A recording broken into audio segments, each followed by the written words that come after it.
Dog eat dog out there, this ain't no Cain and Abel. Stay grounded and never touch the feet like it was levitating. Cloud chasing, you not the best, you just the latest. To hit the scene to one of us, watch you in the booth of the chalk tracing. Vocab arsenal been loaded since those basement days. I ain't trying to push the envelope, it's just a game. And I'm also gonna throw you up on the screen. So watch this shit. Yo, because here's the funny thing, because then I can try to... Watch, this is really cool shit. I want to see if I can set up my camera. I don't even know. I don't even know where to set up my camera. I'm like... Alright, let me get this shit set up 5 real o'clock quick. somewhere. I'm wearing my new favorite shirt also. I got the shirt at Target. It was $5, and it's the softest shirt in my wardrobe. You just got it? This is my new favorite shirt. You just got it? Yeah. That's hilarious. Why do you like it? This is a perfect vlogging shirt.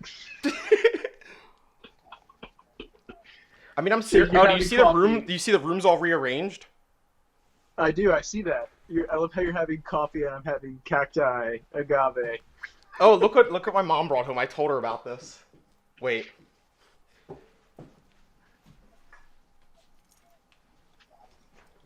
Oh, I still have all of your non-alcoholic beers. That's your IPA? So I tried this is the normal IPA. So I tried the hazy at your house and the stout. I'll come get those, honestly. Like, I might just, I don't know, what day is cool to come chill? Any day. Okay, maybe I'll come tonight. You probably could, I'm not gonna lie to you. Whenever I fucking hop on a call with you, I always want to come hang out with you. It's so fucking... Chelsea's getting dinner with a friend tonight, too, so it's a night for the boys, eh? Okay, I'm down. I'm trying to get my camera's not showing up for some reason on here. I don't know. Oh, shit. So, I know what to do. I'm a complete moron. This whole time I was trying to figure out what was going on. Oh, shit. I got it. Wait, it's gonna be fucking Inception. You ready? Oh! It's Inception now. Yeah, I see myself in my camera. Yes. You'll continuously see yourself in your camera, from the screen in your camera. Now I see you, though. Yeah. Is it still recording, then? It is, yes. I'm trying to get the split screen looking better now. But yeah, we're good. We're live. Dude, I have a... This is a 2-hour call with the whole sales department and finance department going through all of the work coming into the company right now. Yeah. And they're talking about work volume. And so they sent out a PowerPoint ahead of time. I read it. I don't have to listen to the meeting, obviously. Yes. No shit's given. They're just talking about it. Like, I already know all of the customers, all of the work content coming in. It's a lot. It's a lot of work. Yeah. There's an open position in my sales department. If anybody's interested, Bushi. Interesting. They might have more. Yeah, there's been they're doing a bunch of reorgs and stuff. So, did I tell you about the whole thing about goals for my company? And so the whole thing about goals, right? Like your executives in the company cite company goals. Okay. And they're strong. They should be smart, measurable. If you look up SMART, like that's an acronym for goals. And so, but we use DRIVE. Okay. I can't even tell you what it stands for. And then yesterday there was a meeting with all directors, and they were going through the translation of the executive site leadership goals to team goals. And basically everybody said that there are no rules. The drive thing, like the R is for like revenue, and we're supposed to increase something by something. It's rebellion. There's no help, there's no support in how to get there, there's no plan, and then they're like, KPIs, how do you make sure you're going to hit your revenue target? And everyone's like, why don't you tell me what number or metric you want? And they're like, no, you have to come up with that yourself. And they were like, everyone's always told us a number or like a metric or a thing that we have to report. They're like giving you the results without the tools. They're like trying to tell you what you should be doing or what it should look like, but they're not telling you what tools to use. Like, and so like there's a breakdown. So it's who is your job? Or like, no, what is your job? Who is your manager? Okay. What is your job specifically? So what do you have to be measured on? And so I can't even answer that. So what is your job as in title? And then who is your manager? As in who is that person? The third thing is, what is your job, i.e. what do they want? What are you supposed to be doing for them? That description, that thing is supposed to improve whatever it is that they're doing. Your manager has goals. Those have to translate down. And from an executive level in a company, those have to translate. So there is none at Wuxi. And and there are no rules for that. And then all the directors basically said that, yeah, the executives have goals and things that they want, but that doesn't translate to how the team and department operates and what we're reporting. In fact, if you look at our data systems, we're pulling things from this date to this date, and you guys really want this date to this date, and that makes us look bad, so we do this one. Oh, no! And that's because we were told to. It's even worse, right? And so, we have this history of what it is that we're measuring for success doesn't translate effectively to the site and high level. Yeah, because you're only looking at the good situations and you're avoiding the bad situations, which is impossible because every company's gonna have bad situations. You can't hide them and brush them under the rug. Yep. And then on top of that, so it's the moving the field post is what we call it, right? So There's a due date and then there's a revised due date, which is out, right? Mm-hmm. And so do you measure from the day it shows up at the door to the day it's supposed to be due? You quoted 30 days, so is it done in 30 days? No, it's done in 90. Well, guess what? We started it on day 60, got it done on day 90. We hit 30, we got it done. That's that revised date. But it was in the building for 90 days. That's moving the touchdown zone 400 yards out. And you're just yeah, we just kept running, and then there was nowhere to go, but now there's a place to go, and we hit it. Yeah, it was a little to the left, so we just moved the field post to the left, and now we hit it. We got it. That's basically what happened. You just moved the goal. You took the shot, and then you moved the goal so the shot would go in. Yeah. Genius. And then on top of that, who thinks of these things? Yep, it's shifting goalposts, right? It's when does the clock start? When are we accountable for time? As a company, when a customer pays for something, when you're supposed to give it to them, that's a thing, right? Yeah, no, it totally is. So here's something that that you really can't control. It is controllable, but it's one of the situations you're kind of talking about. So here's the thing. We're supposed to essentially have uptime on our back end, our servers, for 99.6% of each quarter, or it's each year. It's some ridiculous success rate. Basically, it needs to be hand sanitizer, 99.6% antibacterial situation, right? All right, so if any of our customers, it's built into some of the contracts, maybe all of them, I'm not sure. Essentially, if we're not up for that 99.6% of the time and it goes below, I think some of our customers could be owed compensation, or they could essentially approach us and say, listen, you are not giving us the service you described. Now, most startup companies and most back-end services, treat this 99.6% with some flexibility. So if it's 99.0, that's way lower than 99.6 in terms of running time for a server, because it's going 24 hours. 5 minutes down could make or break a deal for another business that's using our tech. So shit that's why it's important. That's why it's important. We rely on other services that need to be 99.6%. And maybe those services we rely on services that need to be 99.6%. So it goes down the chain. So it's it's almost impossible, because here's one story. This is fucked. One story is a company we use for our servers. Essentially, this is what they told us. We had an outage and we couldn't figure out what was going on. We contacted our server company. Someone kicked the power cord on accident or didn't lock it in. This happened twice. The first time it wiggled out, they said. It wiggled out. Okay, so then they designed these special locks for the power cord so they stay in. Second time it fell out, they said the locks weren't engaged and someone kicked the cord out. So we were what? This is crazy. This is crazy. So, oh god, phone down. So yeah, that could have added up to a small percentage of the quarter or the year where we were down. And that's not our fault, but it is our fault, Right. So that shit's crazy. Stuff like that is uncontrollable. And you guys are so accountable too. You have so many customers. I've never seen them not care about someone. There's companies and people that use us that don't pay us, and we still care about them. You could basically use our mobile SDK until you have 30,000 users on your app. And that's like absurd. Like most people don't even reach 30,000 users on their app, especially if the app is internal for your company or it's not like a ridiculous like world-facing application, right?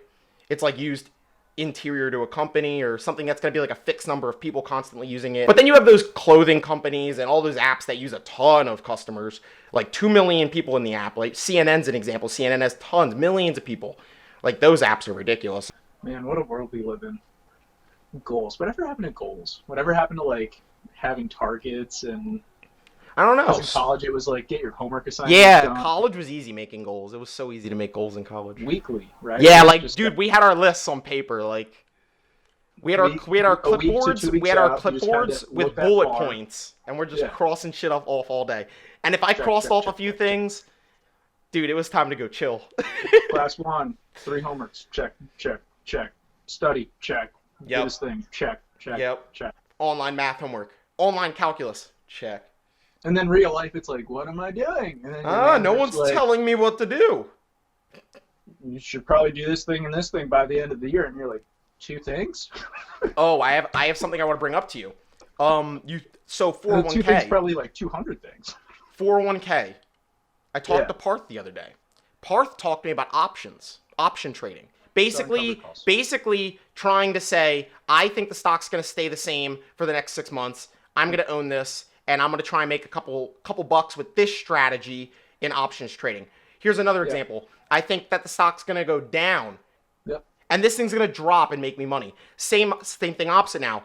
I make a call, the thing's now going to go up. I think it's going to go up. I want to stay in the money as deep as possible, and this thing needs to go up as quick as possible. That's another strategy, right? Options is It's super betting. volatile. It's not It's like the options betting, right? safest, but Parth told me there's a few strategies that are safe. So I was going to give that shit a look. Yep. Now, I don't feel like Because it's selling not- any of my shit, and this is Yeah. risky as fuck. So 401k, I have no money going into my 401k right now, but it's saved up to a good chunk of money. So Parth told me I can make an IRA account, not with Robinhood, but maybe with Webull, and I can take my 401k money and put it into Webull in an IRA account and invest it.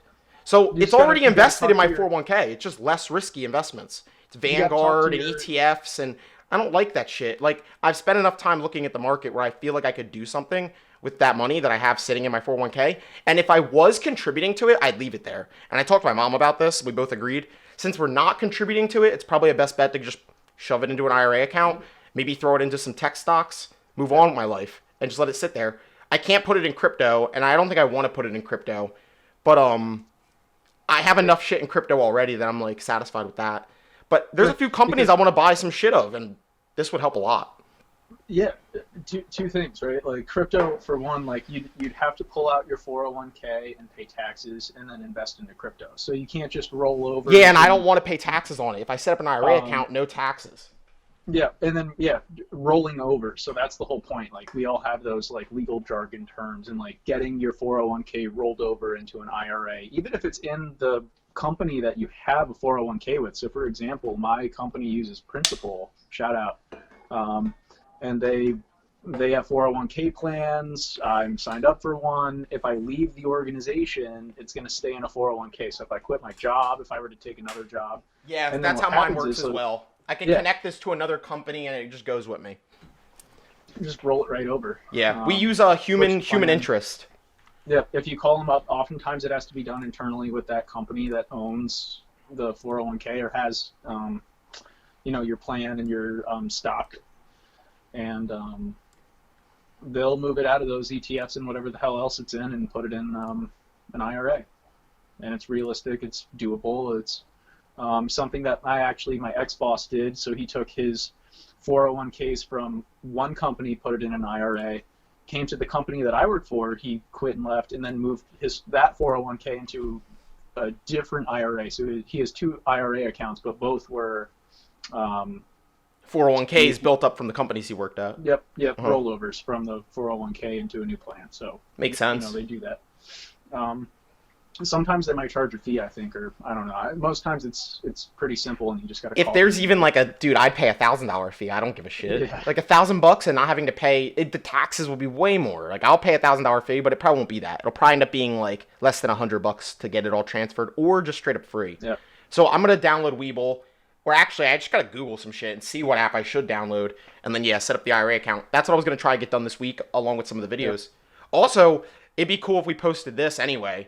So I wish we just got the beginning of the conversation. So now every time you call me, I'm just gonna do this. So we're just gonna, like, there's no reason not to, you know? Like, our conversations literally just go to fucking waste if we talk about them with just ourselves. So I'm gonna just fucking record them and post them. They're helpful to us, but they could be helpful to the universe. They go to waste if they're just going to us. Because I think we talk about valuable shit in a way that some people don't think about things. Or I don't think some people even have a person to talk to. Like, we have each other to talk to. And like I had that question. I just talked to my old boss about that because I told him, I was like, I need to get out of this. I'm thinking about quitting my job. And I was like, if that happens, what do I do with my money? I made money on Dogecoin. I've got money in stocks. I got money in cryptos. And now I've got a 401k. And if I quit my job, what do I do with that 401k? And he's like, oh, just roll it over. And I was like, what do you mean just roll it over? He's like, pick up the phone and call them. Like, it's not rocket science. That's what Parth told me to do, basically. And I was He's like, if you can't figure it out yourself, just call them. Yeah, I think getting the full-time job is one thing, and I tell my brother that, like, first of all, like, you're part-time, you're seasonal, this, that. He works at a Nordstrom rack or something. I'm like, get full-time, get benefits, get health insurance, get, insurance, and then get your 401k. And if you have that, you can do whatever you want with that. I mean, you can keep it until you're 65 and retire, or you can roll that over and do an IRA and do some other stuff with it, and start putting some of your savings in cryptos and stuff. Stop buying your Gucci Louis things, and I don't know.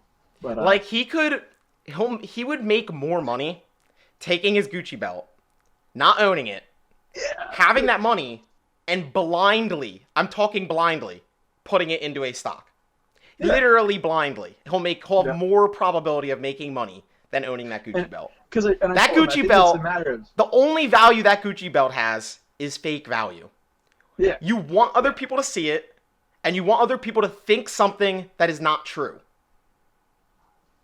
I will never wear any expensive clothing unless it's like gifted to me, or I think that this is just so fucking comfortable that I couldn't fathom not owning it. Like shit like that.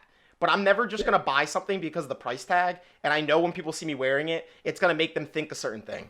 That is the last thing I want to do. And here's the thing, right? And then he tells me, and this is just like on the topic of clothing, because why not? And so it's his birthday coming up, his 21st, right? Yeah. And so he tells me we have to do something great for my birthday. And I tell him, okay, it's COVID, but I remember when I was 21, I mean, you and I have the same birthday, right? So what did we do on our 21st? We went bar hopping. Yeah. With the boys. With the fucking boys. We literally went everywhere. It was ridiculous, and I'm pretty sure we hit like I think I jumped every stair set I saw that night. Yeah, Ronnie and Nick were there. Yeah, and we were at my first apartment on Lancaster, or right. That was the OG apartment, bro. Hamilton Ave in West Philly, yeah. And then I've thrown up in that apartment like 3 times. Yeah. And so I told him, I was like, for your 21st, like, we got to do something, and he's like, no, like I have this whole vision, like when I turn 21, it's going to be like the gold, bottle of champagne with the bottle of Henny with my clothing, and like I'm going to put on. You got to get him off social media, man. Outfit, and he's like, then I'm going to rent a penthouse. I'm going to get a penthouse for a night. And then I'm like, dude, how much money's in your bank account? Like $1,000 or $2? Like you're going to blow it's not worth $500 on a hotel room for a night for what? To get a bottle of alcohol and drink alone there? I want to take pictures of it. You can stay in my apartment. We can go bar hopping. But then the whole thing is, right, so, I want to take the photos. Not just and he's thinking the hotel, because he's like, I need it to be fancy. I need it to look, expensive, but I need it to look like casual and not expensive. He has the vision. That's not a bad thing. But I think he should refine his vision a bit. I think he should think of, I think personally, it's cooler to do something that costs less and makes more money, right? So if he can think of a way to take pictures of himself that does not cost him a lot of money, and a lot of people can't reproduce it, that is the way to go. Because then from there, he has a long-term strategy to take good pictures of himself that other people cannot do that well. And he doesn't have to spend all the money in his bank account until he gets to a point where he can make money taking pictures of himself. Like, if he wants to go down this route, he needs to think about it practically. You can't skip steps. You can't skip to a penthouse with the most expensive camera and the most expensive props. Because that's what it is. The penthouse is a prop. The champagne is a prop. If you want it to be in your video or in your picture, it's a prop.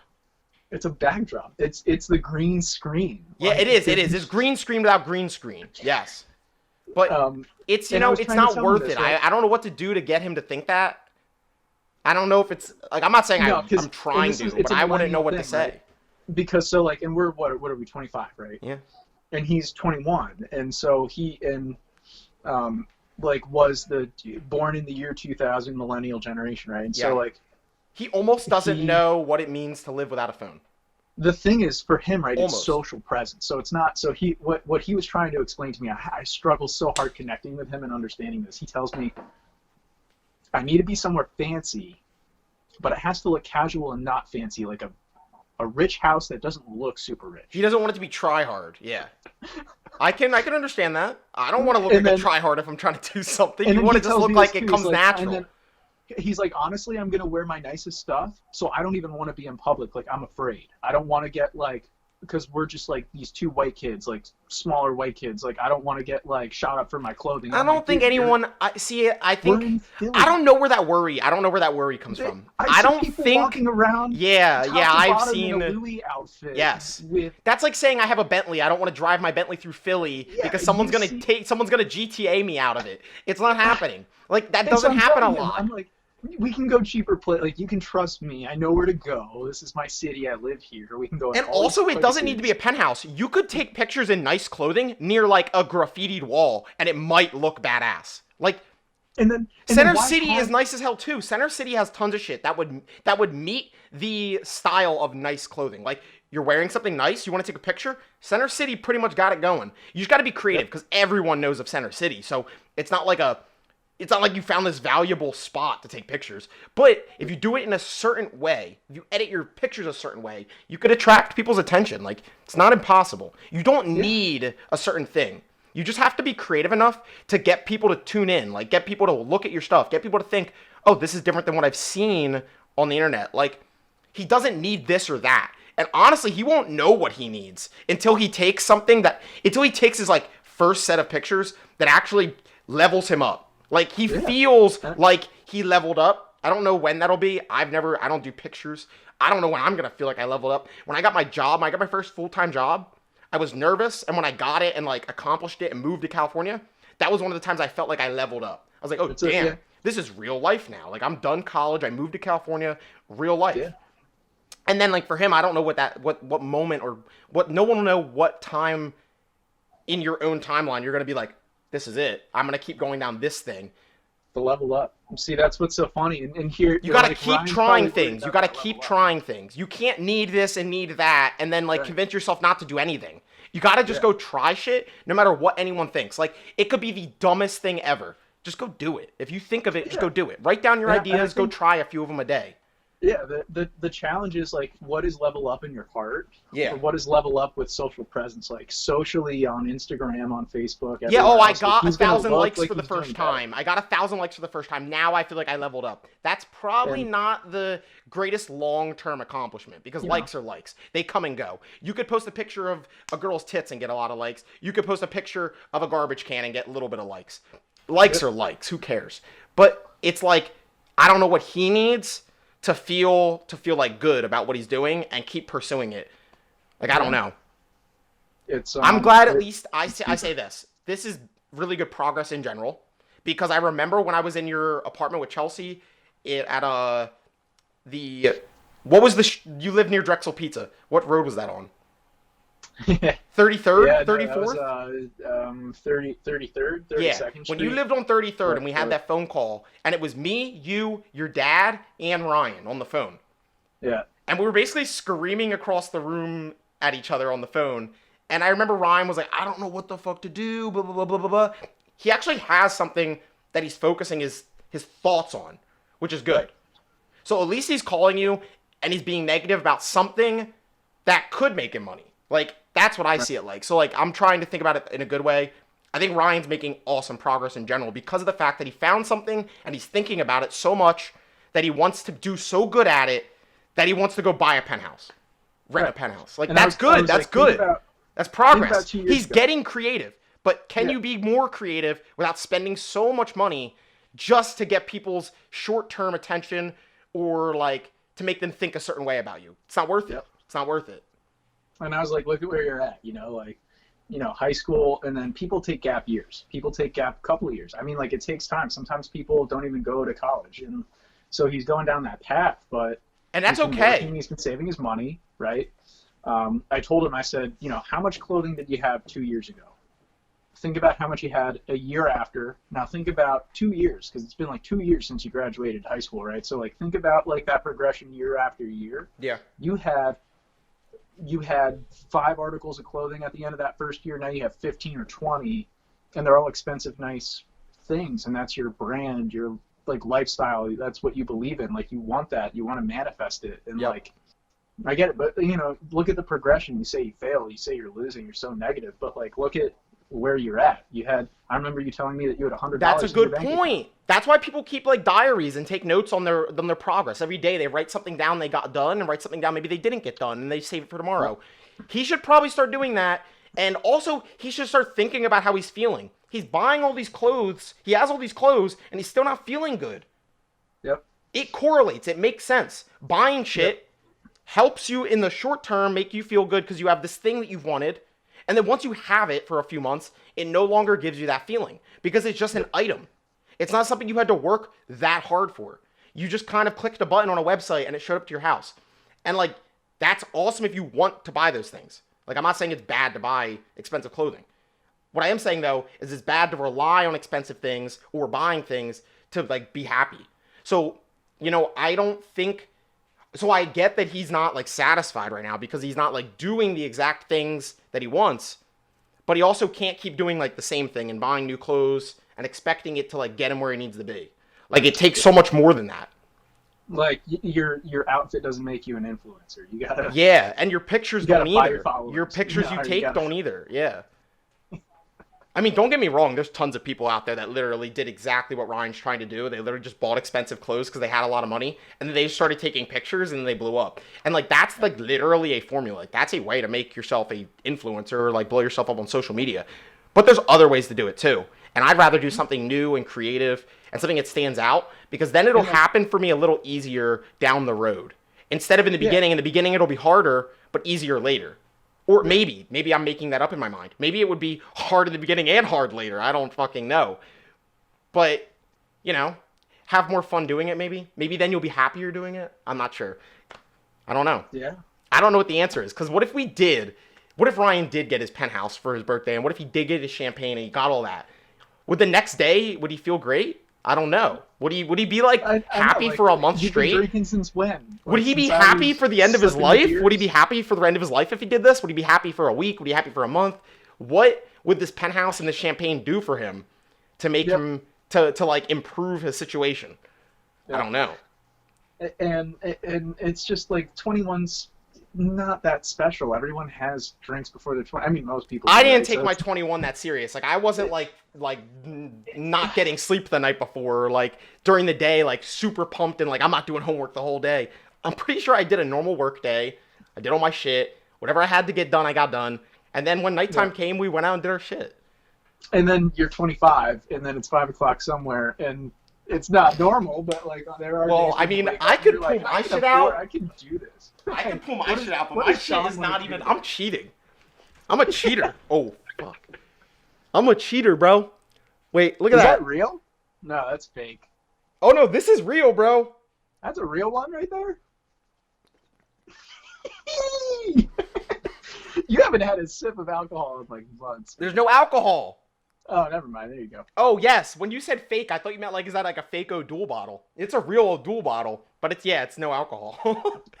Yeah. Bro, it's the taste. It's a taste. I swear to God. Beer taste is what I wanted the whole time. Because now I see myself wanting to get these instead. Like, I don't want alcohol. It's not the alcohol that I want. That's the point of them. That's great. That's the point of that. Like, I want the people go taste. to bars. their wives get a non-alcoholic beer. I It's need like the beer you taste, drink, bro. You're like the placebo effect, you know? You're like, wow, This is totally a pee all of placebo. sudden. The fact that it says less than 0.5% alcohol still bothers me because I know there's a small amount of alcohol in here, but it's not enough to like mess me up or like make me feel a different way. Like it would literally take me to equal 1 Miller Lite. 1 Miller Lite. I'd have to drink 10 of these. That is absurd. I'm not drinking 10 of these. 5%. I'm not drinking 10 of these. Look, I drank maybe 3 last night. Wait, let me, I'm looking. I'm still looking at this meeting right now. I keep checking back. 2? I'm like, what am I missing at work? 3. Literally nothing. I had read the whole 3 time. last night. So the worst case scenario is that I had 1.5% alcohol. Whoa. And That's each like one a of these sip is of like wine. 70 Slow down. calories. Once you remove the alcohol, all of a sudden the beer calorie intake just falls off a shelf. Like the IPA, I don't know if it says it on here. IPA 70 calories. What IPA in the world has 70 calories? That's less than a Truly. Gotta be double. That's less than a Truly, and Trulies are just water, carbonated water, and alcohol. This is a 7% Yeah, that Agave- Cactus Jack shit's crazy. agave spiked seltzer. It's 150 calories. Is that the Cactus Jack one? Yeah. It's a big difference. Yep. I like how that goes from 100 calories to 150 just because 2% alcohol. I know. Because most of the Trulies and stuff are all 5%. They came out with 8% ones, though. And not too much sugar either, dude. No, yeah, they're basically no sugar in them, but they somehow taste sweet still. It scares me. Yeah, I'm cutting way back. How's that I did it this morning because I went to the skate park and Dude, I was don't talking care. to my brother. I'm and glad I you went to don't the skate park, because, like, I miss doing shit like that. Like, I wish I had my BMX bike still, but I don't. And I need to fix my road bike. Do you guys have a bike locker in Philly? There's a whole bike locker in the bottom of my What if building I you wanna put check. my bike in your bike spot? You could lock it up there, yeah. Yeah, I might do that, because every time I come, I might want to go on a bike ride in Philly. I love biking in the city. You can do it. When I was in California, taking the Caltrain up north to San Francisco, and then biking on the hills, lots of fun. Oh yeah. Yeah, very much So worth it. Very enjoyable. Dude, my pit stains are wanna live in completely Cali. ridiculous. Look at this. I've always wanted to. I think at some point I might, but it really depends on Chelsea and where we go in the future. Like we've been looking at getting houses, and we're thinking about like strategically doing a couple, honestly. And it's for the benefit of getting a small one in a nice area and working on it, flipping it, and going to the next one, which is maybe. Oh, you like guys the want to flip houses together? home. Well, the first one, the intention of the first home that we get is not to live there forever. The purpose of it would be to Something cheap that you Make could an work on investment, yourself, yeah, make you it know. your own, enjoy it for a few years, and then it'll be worth a little more when you go to sell it and buy something legitimately Right. more long term. with improvement, especially if like the square footage It's not a is bad idea. bumped out, and like if we could pay cash and get things done on it, then add some square footage and make it nicer, more modern, more sellable. And then go from there. So talking about that stuff, and then we joke, like I think in the future, like the end goal is to, I think, be able to just snowboard and ski and stuff like Vermont, or going out west, Colorado, Utah, or something. Like Chelsea's We're on the like, same page interested. with that shit. She want like we're and even with our engagement with elopement, she's interested. She wants to go do an adventure elopement and do hike a mountain and get married on the mountain, or maybe do a micro wedding at like Chelsea's beach parents or would be. something. I feel like Chelsea's parents would be pissed. I know she wants to. They're hike gonna be the like, mountain in "What do a you wedding dress mean? and get I don't photos." understand. How are we gonna be a part of the wedding?" And Chelsea's gonna be Yeah. like, "You're not." And It's the not thing is, like, about the wedding's you. really for the family, I suppose. It is, So, it I is, mean, but it's like, also whatever you want it to be. Like, it's not about them. I told you what my opinion is. I think weddings are for the people around you, not for the couple. Like, I think it's literally for your friends and your family just to enjoy a night. It gives everyone an excuse to go do whatever the hell for a night. And, like, I don't think weddings are that big of a deal, because if you love a person, you just love a person, right? You don't need to, like, sign a piece of paper or make it governmentally official to legit. You don't need to make it Facebook official to date someone or marry someone, right? It's It's bullshit. But if you want the benefits and all the extra shit that comes along with it, then yeah, go for it. And then also have that party and let your friends and family enjoy it. Yeah, and it's not gonna, obviously if we go run off, it's not like, dude, that would be amazing. That'd be such a cool story. Not like you're not invited, and there's not gonna be a big. I mean, I'm letting you guys do whatever the hell you guys want to do, and if I'm included, I'm included. I don't give a shit. Yeah. I want you guys to do what you want. I want you guys to enjoy and be happy. The wedding on the at the mountain or whatever the hell we're doing or wherever it is, and then.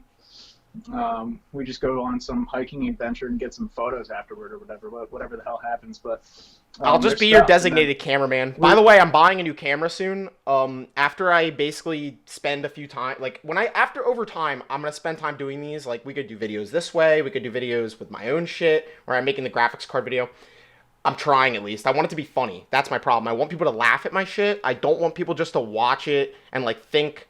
Like, oh, he's teaching us something. Like, fuck no. Like, I am smart and all, and I can teach you some shit, but I don't know everything. I'd rather just make you laugh, because laughing is fucking amazing. Laughing's amazing. I love laughing. So, where the fuck was I gonna go with that? I'm buying a new camera. So I've been looking up cameras, and I'm giving myself a budget of $2,000. So I think instead of doing the ski trip and doing that whole snowboard thing, I'm gonna hold off on that shit for now. And I think I'm gonna end up spending my money on a really nice camera. And instead... get better at doing video photography and shit like that first. Try to build up one of my skills and also build up this thing. Like if this channel can accommodate some people, like maybe help some people, like maybe they follow me, subscribe to me, maybe it grows, that'd be awesome. But yeah, once this money for the house, we officially signed all the shit. So my grandma's house is gone. So I'll have like a little bit of extra money, which will be nice. So I'll just go buy myself a really nice camera. And yeah, that'll be that. The investment pays out. Well, I think I could put time into this long term. Like I'm already liking the flow of trying to be creative. It reminds me of building that meme page for programming with Parth. It reminds me of the GitHub/CodeHub page on Instagram, right? It's like every day we just chose what we wanted to do to make that thing successful. And that was making a shitload of memes. And we started to realize what memes got attention, why they got attention, how we were designing them. That shit was fun as fuck. I would like to do that, but with videos now. Still make memes, still make videos that essentially make people laugh, but also could educate people and give them something that they didn't have before. Whether that's mentally, like what we're talking about, or like something physical, like a computer. Like, I don't know how this shit works. Can you explain it, Mike? And I'll be like, I'll do my best. Here's what I think. And then go from there. So deep in thought looking out at the city here, man. Dude, I love looking at the city from your view. That shit is beautiful. Let's see what we can do here. Oh, shit. Wait, get the fucking... Oh, that's sexy as shit, dude. Get that shit landscape. Go landscape mode on that. Oh, cool. It rotated on the screen, too. Go, get outside. It's blocking because of the screen. Just open up the door. Man, oh, man. Dude, that view, oh fuck, dude, I just had a trip. I just thought I was there looking at my screen. I got so into it. Oh, fuck, I love your view. Yeah. I just thought I was on your balcony for literally 2 seconds. Maybe not that long. Southwest Philly, I suppose. Oh, I love that view. Looking north right there. I hope you never get really obnoxious big buildings in your way, like... Yeah, I hope you're long gone before anything blocks your view there. I feel like I'm not going to be here too much longer anyways. I feel like the next thing is probably a house. I think if you guys move on to a house next, I would love to, like, chip in, if you would like. I was talking to Nick and Julia about this a while ago, and Nick and Julia wanted me to chip in on a house and live with them, and I've just always thought of it, and I think like, that would be a more realistic decision for me right now. Because, like, I could afford to live in a house right now if I split it with someone. I'm throwing my phone everywhere, dude. I'm trying to get it to balance. But that's that's I'm not okay. Gonna lie to you that having an investment partner in on the property, I mean, even just living together and shit. That's the part that makes me the most excited. Like, fuck the investment part. Like, obviously, if I have to pay bills, I'm paying bills. But I want to live with someone where we have that energy back, right? What we talked about earlier when we weren't fucking recording. It's that energy that's important, and like being around those people that energize you. I get energized by people. People energize me. If I don't have those people around me or I'm not communicating with them, it's very tough. And like that's what happened with OneSignal, and that's my fault, not their fault. They were doing everything they needed to do. I was no longer feeling energized working there, right? But it was tough. It's a sign of the times too. I mean, I think COVID does it. I think graduation, the mindset of, and for me it was that when I graduated that I wasn't done. Like I had a future planned out after that. There was the job. We both had, you had OneSignal, I had Wuxi. We were ready to go in, right? And well, I did for a solid year, and I was like, yes, it worked out for a solid year. And then there was a solid year of like some success, and I had my ups and downs, but then COVID hit, and it was like, what am I do? Like, what is going on here? Because my job is best with people when it's improvement, operations, and yeah, your job has so much potential to satisfy you because of the fact that you're literally in the business of just improving shit. You're that sucks. We need to do that better. And then you make it better, and then you get to like see it actually working better, and you're like, oh, yeah, damn, I'm gonna go do that somewhere else in this company. Lean Six Sigma and biotechnology and pharmaceuticals and stuff, and like it's my wheelhouse, but I personally don't feel that motivation, that drive that we felt when we were surrounded by like-minded people, where now like the everyone at work is depressed. When we joined the Skype call, it's like, hi. Yeah, it takes a second for everyone to like turn up a little bit. Like you join Happy a call Monday. and everyone's just like, Happy Monday. Hey, what's up? Happy Tuesday. It's almost hump day. There are certain coworkers that used to do that though, and that can be overwhelming too, because if you're not in the mood for that and someone joins a call and they're like, Happy Wednesday! What are you happy about? Sometimes I can get really overwhelmed by people trying to force energy onto me. They're like so excited. Not a happy Tuesday. This is a depressing Tuesday. I came in to half the company's on fire, bro. Shut up. This shit ain't happy. We got shit to fix. Yeah, I don't know. And then I think like everyone's personal life also kind of like dating. If you're single, like you weren't dating anymore. You were like doing, like, you know what I mean? Like if you went out to restaurants. Bro, I am not single. Out was your thing. I am not like, single, bro. Like, I can't name how many things changed where like life just shit itself in light of COVID, where everything that you did before that made you happy just couldn't make you happy anymore. So what do? You just rub that negative energy off all around you because it's better off of your body and on other people than it's it is. Easier. Like, it is easier. It's much swallowing easier to whole. be in a bad mood than it is to be in a good mood. It's much easier. Like I totally agree with that. That's something that I try to focus on, but sometimes you just can't help it. I'll just be in that mood.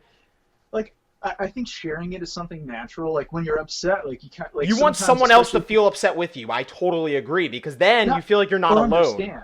Yeah, understand. You, Agree. Yeah, I don't want to drag someone down, but I want them to feel what I'm feeling, or like understand how I'm feeling a little bit. Sometimes it doesn't work that way. Some people just won't understand why you're unhappy. Some people will look at your situation also and be like, how could you be unhappy?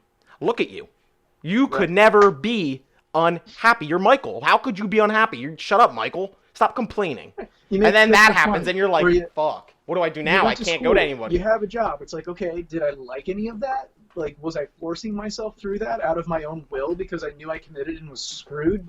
Yes. Yeah. Am I happy where I'm going and what I'm doing? No. Like, I'm just as my brother and I have the same mindset. We, are crapping on ourselves, and that's not a healthy thing where you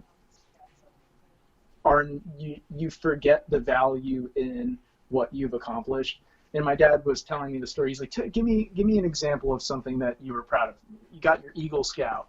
Wasn't that amazing? And I was like, I think you were probably happier that night than I am. He's like, you remember that? Or like, I remember shaking hands and making a speech. I forget what I said. Eagle Scout's no joke, dude. Engineering. My uncle, I've never heard my uncle bring up like regrets. One of the times he brought up a regret, he has two regrets: getting married and not becoming an Eagle Scout. Those are his two regrets. He's like, I never should have got married. And he says, I should have gotten my Eagle Scout. I'm like, I don't know about the marriage thing, but my friend's an Eagle Scout, and he's done some cool shit. And it's given him some cool benefits. But, yeah. it teaches you how to be a leader young, but now, and then here's the thing, now that I'm managing and supervising a team, I don't even believe in myself. Like, when you step out of your comfort zone, when you do something new for the first time and you realize your faults and the things that you're bad at, you start getting in your head. Yes. And so I'm telling myself, Start talking shit to yourself. I'm bad at managing a team. I'm bad at being a leader. I'm just not the guy that I thought I was. I thought I was a leader of men. I've always avoided leadership positions. Flanker. People have always told me that I'm a leader, and I'm like, I am not a leader, and I always say it, and I don't see it. I don't see it the way other people are seeing it. They keep telling me. Like, I used to be, when I ran track in high school, senior year, they tried to make me a captain, and I literally was like, no, and then I quit. Like I literally was like, you're putting too much pressure on me. Like, I just show up and do my events. I don't know how to help these other people. I show up, I run faster. That's it. I show up to practice, I run faster. They need to do the same thing. They just got to run faster. How do they run faster? Keep fucking running. Just run. Like, you don't need a leader to keep you running. You just show up and you run. You tired now? Keep running. Are you even more tired than before? Just keep running. You'll get better. You will get better. 15, 16 second mark on the 100 hurdles. Yeah. I can encourage people. I can do leadership shit, but I can't just like be I've never felt the guy. Like, you can I don't know how to give it to other people. I don't know how to give it to other people, especially with something I'm not that passionate about. Like, track is something I just did my whole life. Yeah, we can teach. We can mentor. Yeah, totally. That doesn't make us the best leaders. Where, like, I think teaching and mentoring and leading, like, a good leader has the ability to teach and mentor. I think that's a piece of leadership. And then there's other pieces that they have to be learned over time or over practice or in school or. Yeah. And that's why I think, like, a master's degree in business management, there's a kid that works for me now that has that he's teaching me stuff from what he learned in school, and I'm like, that's smart, man. I mean, it makes sense. Like, that's what I'm trying to do. You just had the words and took the class. Like, Yeah. But that's where I'm getting at. That's a lot of my life, dude. Knowing the information, right? But not knowing how to say the information, because I didn't take like a proper class on it. Yeah, like I took a YouTube tutorial. I took a YouTube class, and they didn't give me the vocab, but they gave me the skills. And then I show up to a real world environment, and they're like, Mike, what are you saying? And I'm like, goals. Key performance indicators, KPIs. How are we measuring success? I don't know. People are telling me, what's your key? Yeah, we used to do just quarterly goals. We did quarterly goals. What are you measuring? Are you hitting your goals? I'm like, I don't even know what my goals are. You haven't told me what to do yet. How can I give you a metric or measurement for how good I'm doing if I don't know what I'm supposed to be doing? I think OneSignal did a good job with that. We used to kind of, every quarter, we'd essentially write down our own goals. Like, we'd write down what we want to do. Like, it wasn't what we need to do. It was what we want to do, basically. Then we'd also have these pitching things where essentially all of us would pitch ideas to the product manager, and the product manager would write them down in Excel, and then he would evaluate these based off how many votes they got, how many of our customers would like these ideas and features, and then he'd, like, refine that list. Then after the list is refined, we would then go back to our OKR goals, or our quarterly goals, and we'd refine those goals based off of what features we're doing for the quarter and future quarters. So this would help us. Your site goal. Yes, but we'd make our goals before. What a concept. Yeah, I know. Isn't that ridiculous? Making your goals make more sense on a quarterly basis too. On a quarterly basis, that essentially would rate you at the end of the quarter and possibly give you a raise if you did more than expected. It's mind blowing. I know. This Getting is why a raise. We should be CEOs and executive people, because this is how you run. Listen, these are mind bending concepts, John. Listen, this is some complicated shit. Yeah, how do you get directors in management to do an effective job if you hold them accountable to something that changes constantly, and so their performance and how things change affect maybe, and then there's not a good, and so I think the problem is my company, right, like that executive level up is all China. It's all outside of our. Yeah, it's lack of communication. I think it's lack of communication, too much distance, not enough people putting their opinion in. Sometimes too much opinion's bad. Sometimes it's good. Just depends what you're doing. They say, make your own goals in that funnel. And we're like, well, we can pick and choose, but like they don't, the translation of that stuff, and we're not in control up here. And someone's got to start talking about this and how it relates to this and what we're doing with our teams, from directors to managers to supervisors to the people that are doing all the manufacturing and processing work to get drugs out the door. Like Too many layers. That's why OneSignal was able to do, like, that's why they're able to do that. I don't know what they're doing now because it's been months since I've been in communication or talked to them about what's going on because I'm not working there. But in general, when I was there, they always had a very practical sense on how to like create goals, accomplish the goals, see the product improve, see our customers give back good feedback. Like there was a good cycle, or there was a good feature development life cycle. Like sometimes things didn't go the way we planned. They weren't the greatest, but we were always in meetings saying like, shit, we didn't like how that went last time. Can we improve that this time? Even if it doesn't get improved, we're still bringing it up. So it gets written down somewhere. We all know that there's a problem there, and like we're going to eventually try and fix it the best way we can, or put a Band-Aid on it until we have a more cost-effective solution, or whatever route we end up taking. Like there's just a lot of different shit we're trying to consider all at once to just make things better and better and better.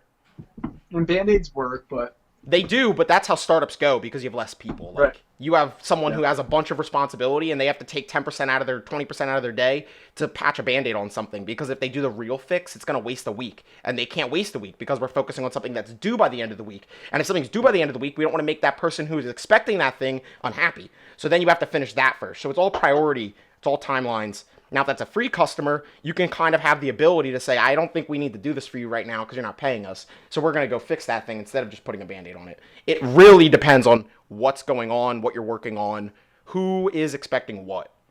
Are they paying you? That's the biggest important thing, because if they're paying you, you should fucking help them, because they're giving you a lot of money and they are expecting a high value product as we state that they're going to get. Like, we're going to tell them, oh, this product's amazing, and then give it to them and it's shit.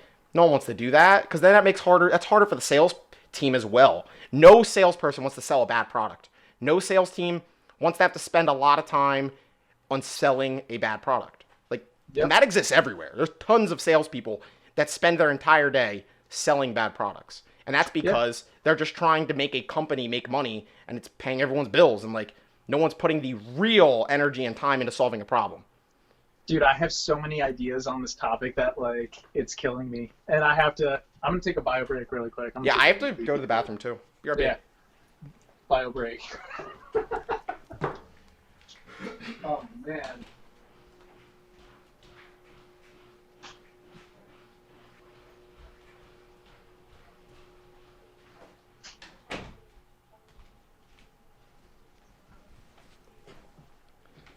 Yo, I had to change my shirt. It was getting bad. Look at this thing, dude.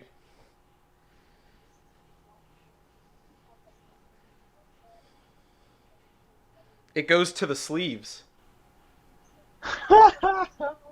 What else is new? Dude, it's so fucking gross. Nothing else is new. How do I show this effectively? I like hold the sleeve up. Fuck. For all the followers and fans, Mike's been sweating through all of his shirts since 19. We're going to show before 99. and after at the beginning of this phone call, and then the after part of the phone call. And yeah. So, like, the table thing, dude, I'm waiting for my third customer. The third person that comes up to me and says, I want a table, I'm going out to that place, me and you, we're buying 3 pieces of wood. I need to buy another spalted tiger maple. I need to buy a dark wood for my cousin. And then I'll need a third person, because I don't think it's worth going to buy a bunch of wood if I'm not buying 3 pieces of wood to build tables. Because I essentially want to sell these. I'm trying to double my money on these, maybe more. That'd be beautiful. You probably could. Honestly, though, they're for friends and family, so I'm not going to, like, rip them off. But I'm going to give them a fair price. Like, I'm putting work in here. Here's what you owe me. Like, that's about it. And they said they want tables and they'll pay for it. So I'm not going to be forcing them into a situation where they're buying a table from me. Basically, I just want to recover my material cost and then make, like, maybe $100 on top. I don't care that much. Yeah, whatever. Depending on the size of the table. So, like, if I did another size of the table that I just did, I would charge, like, $150, maybe $200 above. And then if I do something bigger than that, it's going to be more. If I do something smaller than that, it's going to be less. Yeah. It all just depends on the amount of time it's going to take me, how much material I use, like sanding paper, and I got shit for the belt sander and the hand sander, and then I have to do things by hand once I get high enough grit. Once you get to like 1,000 grit, you're basically just rubbing paper on flat wood.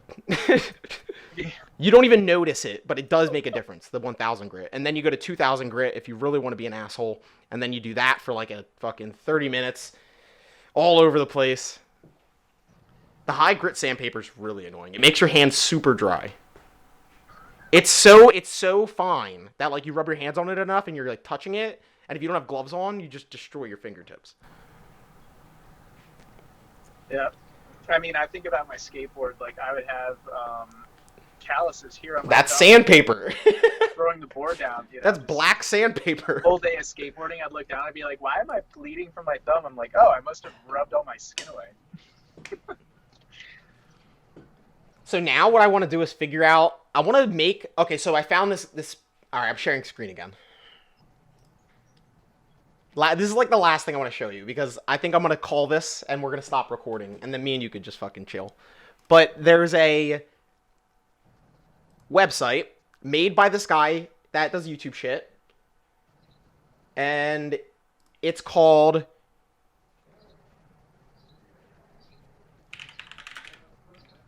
he's Harris Heller. There it is. So there's this Amazon Music page, and then he has his own website. But essentially, he spent all of his own money to make all of these free to use soundtracks. This is all free. Everything you see here. Wow. So he made his own record label, and then he put all the music on Google Drive. Here it is. So here's the Google Drive with all the music. So he has all this shit, bunch of different categories of music. So I went and clicked on I'm pretty sure I clicked on the EDM one. And then I think I went down to the first one. Nope, that's not it. Oh, it was synth. Oh my god, the synth shit is crazy. Synth, Renegade, and then I listened to this first song. So essentially I've been going through these and trying to find a good intro or outro song for my videos. Like, I don't know if I even need one, but I know a lot of people who make videos just have an intro and an outro. So I don't need one, but I kind of want to make one and see if it like fits. And if it doesn't fit, I'll say fuck it. But I liked this song a lot because this shit bumped. It's so, I mean, this wouldn't be the intro or outro, but I just like the song. The synth gets me. You know what? This shit bumps.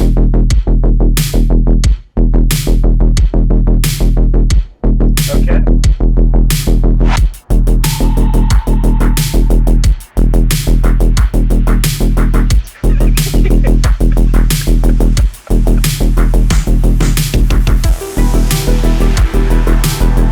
This shit slams, dude! That's so funny. Yeah, so like when I heard this song, I was like, oh wait, this isn't just like a bullshit website. Like he literally actually put effort into all these tracks. So I just started listening to some of them, and they're impressive. I like them a lot. The hip hop ones are cool. I like the assassin category because it's got like that fucking Japanese ninja style hip hop to it. Like you listen to like the lo-fi hip hop beats. That's kind of what this reminds me of in a way. I don't even remember like a good one from here, but bro, there's 34 tracks just in this folder. I was like, what?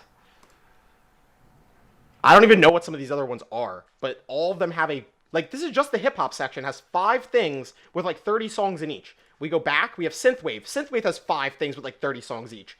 This guy's got like 500 songs here. None of them have singing, but they all are like some of them he did all of his, he plays guitar. So some of them it's him playing guitar. Some of them it's other like musicians. Like it all depends. I haven't looked too much into this though. I just heard about it from his page and went and looked at it. I was like, dude, there's so much music on here. That's wild. But I'll share the link with you. It's pretty cool. It's all free. None of it's copyright. Like you can literally use this in anything online and make money using it. It's completely free. So this guy makes $100,000 a month, I'm pretty sure. I think that was the number. It's streaming. And this guy makes so much money that he made other companies. He made a record label where he pays all these musicians to make songs like this, and he doesn't make money on any of it. Like I was like, what? Why? And he just does it to help people. I'm like, fuck, that's awesome. So I don't know if he has like an ulterior motive in the long run, but this is easily something that people would, dude. This record label could just get absorbed. So the record label is called Senpai Records. They make a bunch of music that's free, dude. That's literally like Google's formula. Google was like, here's the most amazing thing for free. Google Maps, Google Search. They just give it to you. That's why people get addicted to it. That's why it's made so much money. You look at Linux. These are technology examples, of course. But same thing can happen. If you provide value, another company will want to own that value. So like an example is in India, there was like an app that organized all the trains or buses in India or some shit. Had like 10 million users in India. Google fucking bought that shit. They were like, I want this value. I want these users. That's an example. So like that's the same thing here. Like this guy's making all these free music. Why has he got 500 free songs on here? Maybe more, maybe less. Why is it on there? Right? That's so fucking cool. And this could easily just be like acquired by someone if they were like, hey man, we like this shit you're doing. You're providing value for a bunch of streamers. We want to own that shit. Or like maybe they just want to buy it off him and they want to make money off of it. They flip the whole thing. Like we want to make a paid music app where streamers have to pay to use these songs. They could just buy it off of him and do that. He probably wouldn't sell it because then that would be defeating the purpose of why he made it in the beginning. But just, thinking about it, this has money-making potential. It started off free. It's probably been years in the making of all these songs. And like he's just been like, fuck it. That's wild. That's wild. That's called gaining traction. That's what I'm saying. It's just other attention you're getting, right? I don't watch his video game streaming. I've never even watched one of his video game streams, but I know about his music. Why do I know about his music? Because it got my fucking attention when I heard it in his video one time when he was showing me his setup. He was showing me his setup. I'm like, damn, his setup's dope. And then he's like, by the way, I own this thing called Senpai Records. Go download and use the songs for whatever you want. And I'm like, what? These songs can't be good. And then I go and listen. I'm like, fuck. And like every investor I've been in front of, right? Like I've been in front of 20 investors for my startup company, and every single time the idea was traction. Like, what do you have? Yeah, how are you providing value to a customer? How many songs? How many downloads? In my case, it was how much progress do you have on your biomedical widget? Like, do you have a prototype? Do you have prototype 1, 2, and 3? Do you have these plans? Like, where's your traction? So that's what it all comes down to. And I mean, even with a YouTube channel and, first line of streamers and stuff, that's your traction. You get your first, users, you get your first watchers. Traction. The funny thing is, your dumbass is about to be a part of this now. I know. I got you fucking red-handed, bro. You're full screen. We're live streamed. No. It's hilarious. What's funny is that I'm on my phone on my porch. And I was just standing there, and we were just talking. And what's even more funny is that these were just like our normal conversations. Like well, that's why I thought of this, because every time we have a conversation, like we just always end up talking about some random shit, but it ends up being like a good conversation. Like I don't think we have too many like. I don't even care if it's good. It's not good. It's just a conversation. We're just having a conversation. We might help someone. That's how we have to look at it. It's not good. It's not bad. If someone comments on it and they're like, fuck you guys are a bunch of idiots, I'm just going to be like, I know. That's the fucking point of this. We're just idiots recording. And look, you're commenting on our video, you fuck. So like, that's the shit that I don't care. I don't care. If you're commenting on my video, it's a compliment. Even if you say some negative shit. Because guess what? You typed it with your thumbs. I'm not going to be offended. Your thumbs can't offend me, you fuck. You better show up to my house and like criticize my family or something more important to me. Like, I don't care about this video. This is what I do every day. I talk to John. Me and John talk about bullshit. Like, that's what this is. Like, get over it, buddy. So I don't have any sort of insecurity when it comes to someone criticizing this. This is meant to be the way it is. It's raw. It's live. I'm not editing shit because it takes less time, and I'm not making a fake scenario. Like, I could rearrange our conversations and try to like really get people, but it doesn't make any sense to do that. Literally, we were just talking. I'm not gonna make this something it wasn't, and I'm just gonna fucking post it, and then whatever happens happens. If we keep doing this once a week, twice a week, who knows? All I know is there's other people out there with siblings that piss them off, and they want to see their siblings do well. Call it interview number 1. I honestly think that's what I'm gonna do. We're gonna create a series. The John series. It's gonna be the John series. Yes, it's gonna be the John series. Like it's probably gonna be something with your name because your name's amazing. So it might be like the Flawless Lawless series. Like we could do that. Episode 1, Flawless Lawless, because I like that and that would be fun. We could do that. And then we can. Yeah, Flawless Lawless versus Mike Choch. The House of Choch. I think just your family in general is like amazing content. The fucking batshit craziest conversations that we've had. Well, they'll be included eventually. I'm in no rush. I'm in no rush. Wait for that forehead helmet GoPro footage. I'll just put a camera in the corner of the kitchen. Yeah, your dad on top of some bucket truck at the car lot. I have to watch him. He's dangerous. I can't put him on camera. Like, his shit I'll have to edit. I can't put him on live stream. He will fuck shit up. He will cause problems. We don't need to put him on live. Like, that's not healthy. We could, though. We will eventually. He'll have to be... I'm over here. I'm watching I have a whole sales pitch deck in the background. They're walking through this whole thing for my company. I read the whole thing. It's a 95-page PowerPoint. Ew! I think we're on slide 44. That's like bio slides. 30 minutes left of this meeting, so... Do you remember that intro to biology class that everyone had to take at Drexel? I don't know if you had to take it, because you were biomedical. You had to take actual bio classes. So we took this intro to bio class, and it's all about this... It's the most basic bare-bones shit. It's like literally what I took in high school. And like, the PowerPoint slides that we had to study were like 90 slides long each. And I was just like, God damn it, motherfucker. Like, I know 90% of this won't be on the exam. But I would still go through it, and it would always upset me. What does the ribosome do? Oh, dude, the mitochondria, powerhouse of the cell. I mean, I'm a fucking genius. That's it. You got, like... Dude, everyone just makes fun of the mitochondria. The poor mitochondria. It doesn't deserve the fate it's been given. Yeah, I like to make fun of the endoplasmic reticulum. I often feel like one. You know... I like to fuck around with the Golgi apparatus. That one's one of my faves, so... I think that's the trash. I think that's the garbage collector of the... Which one does the trash? Which one does trash? Golgi? Well, there's a bunch there. I think the lysosome is what you're looking for. Lysosome, bro. Yeah. They be out here chilling. They're just cleaning shit up. Yeah. They're like, you motherfuckers, you making a mess in this cell. We gotta clean this shit up. We could do a biology series. I mean, shit. Dude, we could do anything. We could do anything. Like, you could literally go on a 35-minute rant. I won't say a word, and you just talk about biology. I don't give a shit. How do you grow a bone? How do you grow a heart? How do you grow a kid? You might need diagrams for that shit. Get yourself a whiteboard. Dude, I could do that. We could. That's a make eyeballs. That's a mess. Teach people how to program. We can get out there and like go do we can be teachers of the engineering stuff. Listen, we're gonna be teachers of the mind. Not the crap that we learned. Because I mean, we learned the fundamentals, but then we applied. Like, now we have it. Yeah, some people don't know. Like, that's why, oh my god, it makes me so mad when people say that, like, why do they teach us the quadratic formula in high school and shit? Like, when people make fun of the fundamentals, it makes me really mad. Because I'm not mad at them.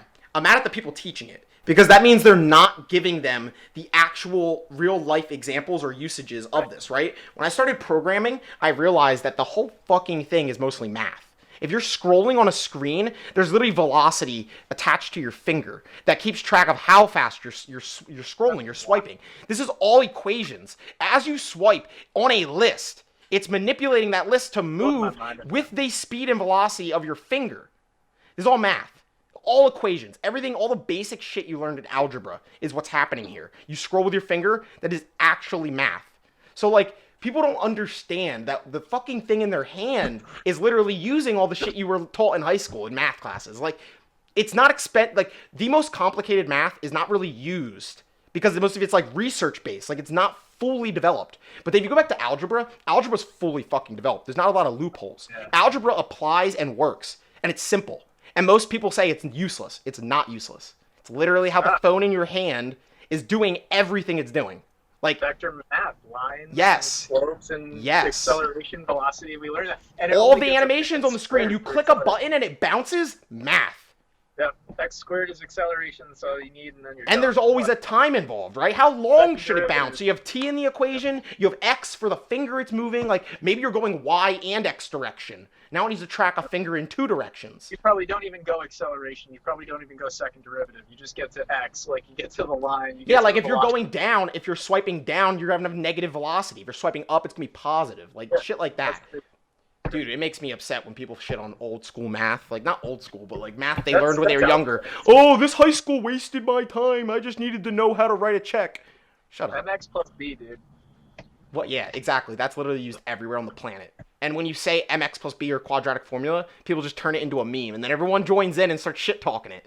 It's just like the Android-iOS beef. Everyone says Android phones suck. But I'm like, you've never fucking used one. the bridge between natural sciences and basic mathematics, where like mx plus b is a line and that's a slope, but then in physics it's velocity, and in biology that's a reaction rate for some enzyme. Yes.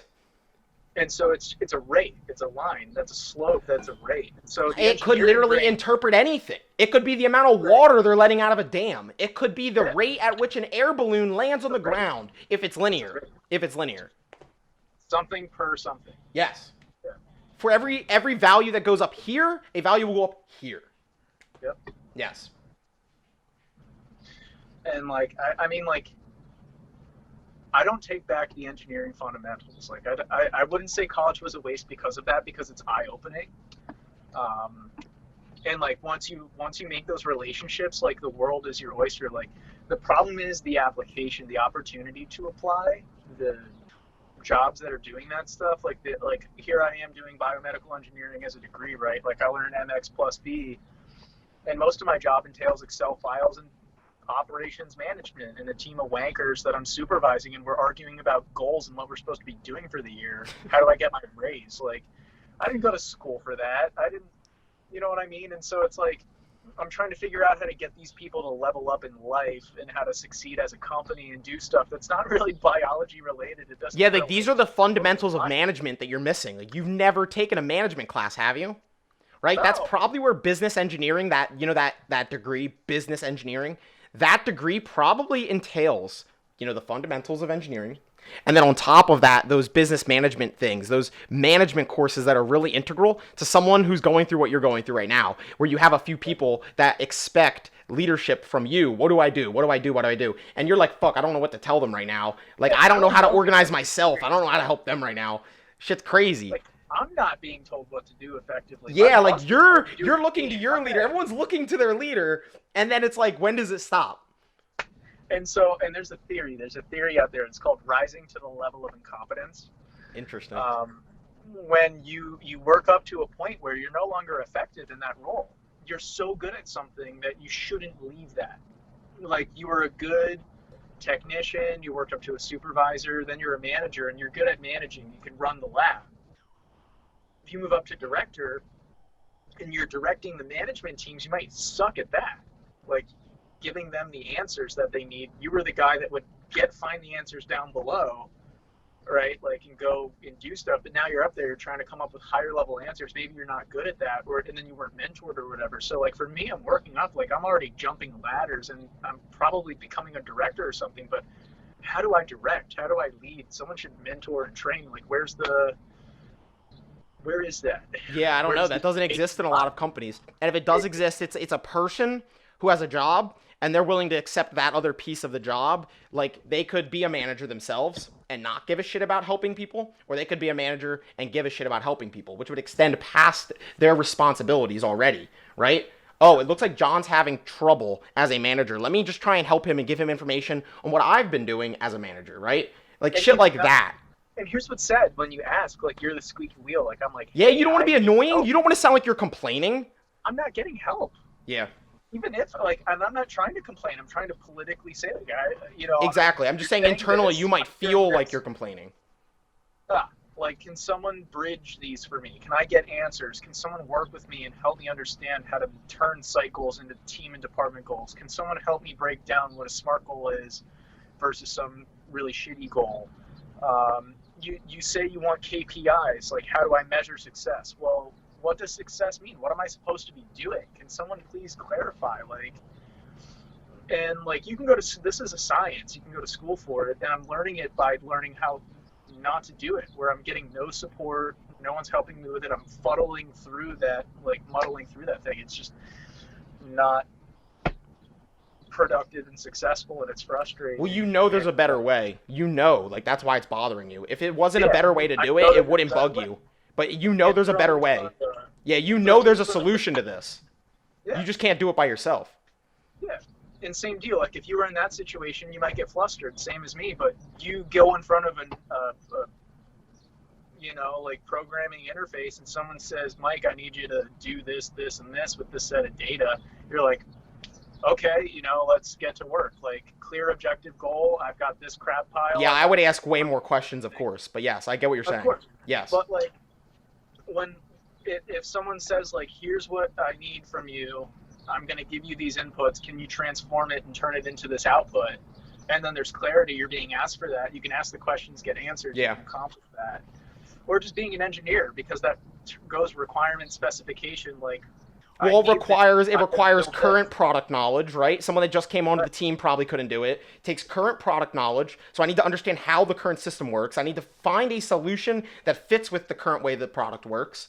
Maybe they're completely separate and this thing's just straight from scratch. It'd be a lot easier to work on, less questions. I just need to build this thing. It's separate from our product. But if it's integrated with our product, that's when things become more complicated. And that's when I have way more questions. Anyone can build something from scratch. You're not worrying about all the outlying variables. You're just worried about like life variables.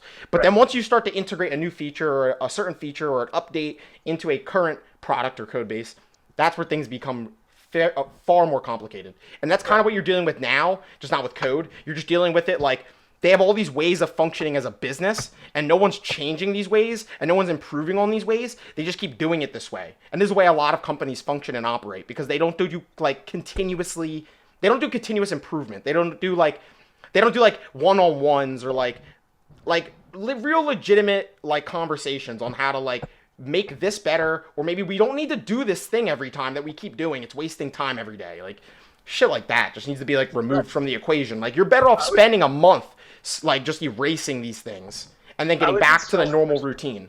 You know, like what would Elon say? So like consider SpaceX, right? Because then he just says like, product equal better.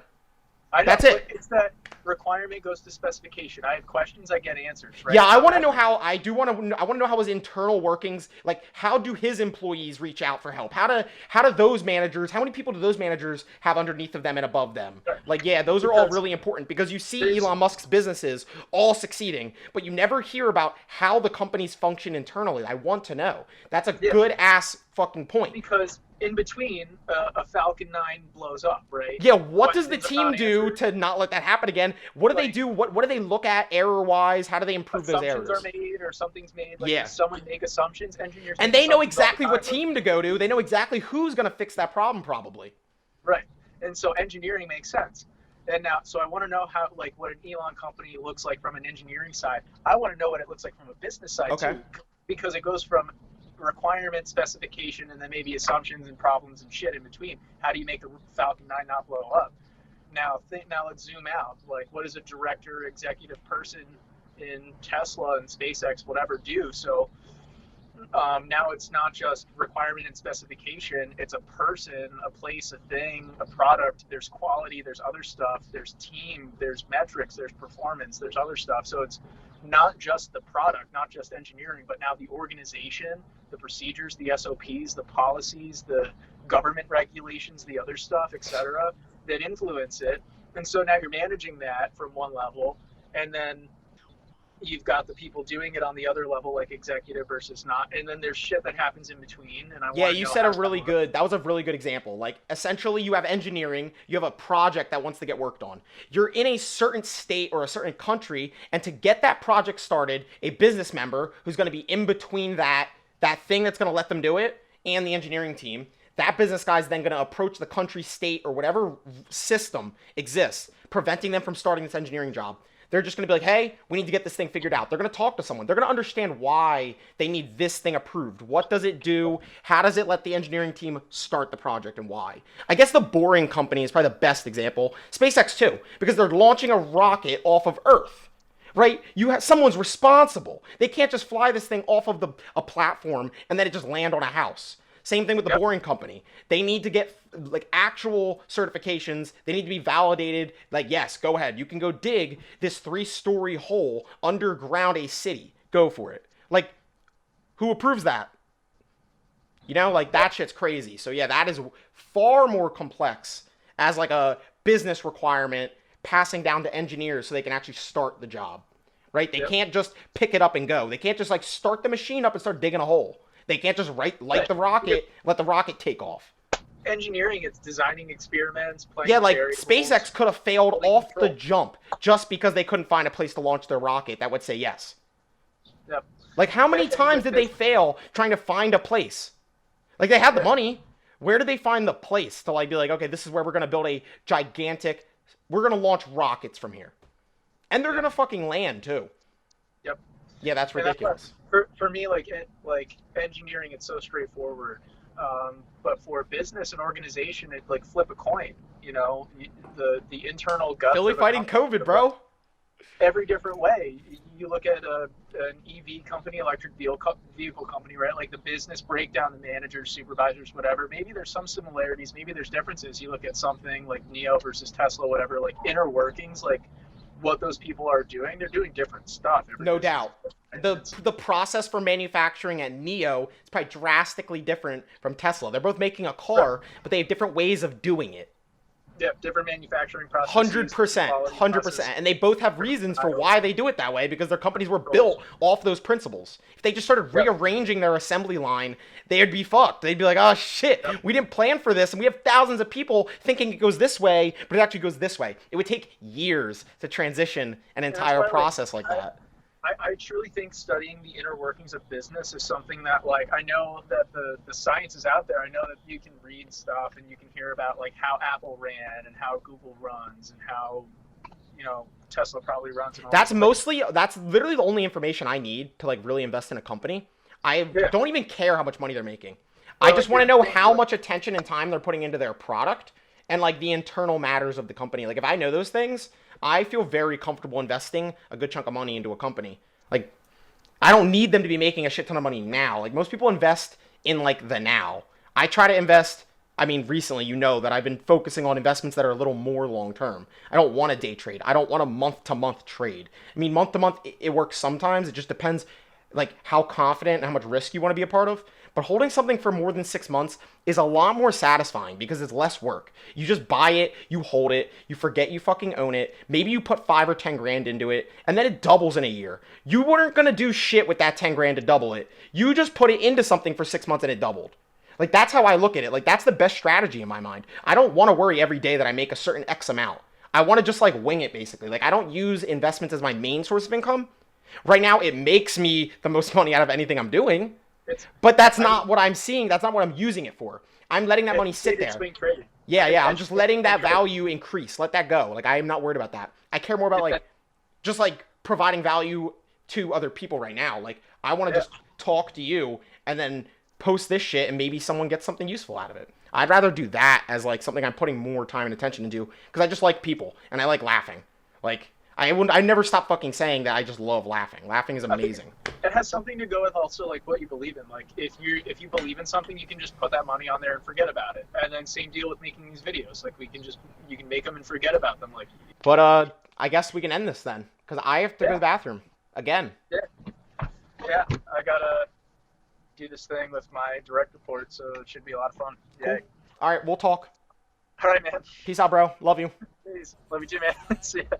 Vision to vendetta got the best of me, mandibular energy taking over the rest of me. RDV part of me, alter ego with a full head of steam. Better be following, know what you call it between card and so ahead of my jurisdiction, I'm itching to give y'all intuition, witnessing the schism between lyricism and conspiracy theory for how I keep kidding and cannon got you buying into Da Vinci without using tuition. Only evidence of me living is if I'm livid. Take instrument.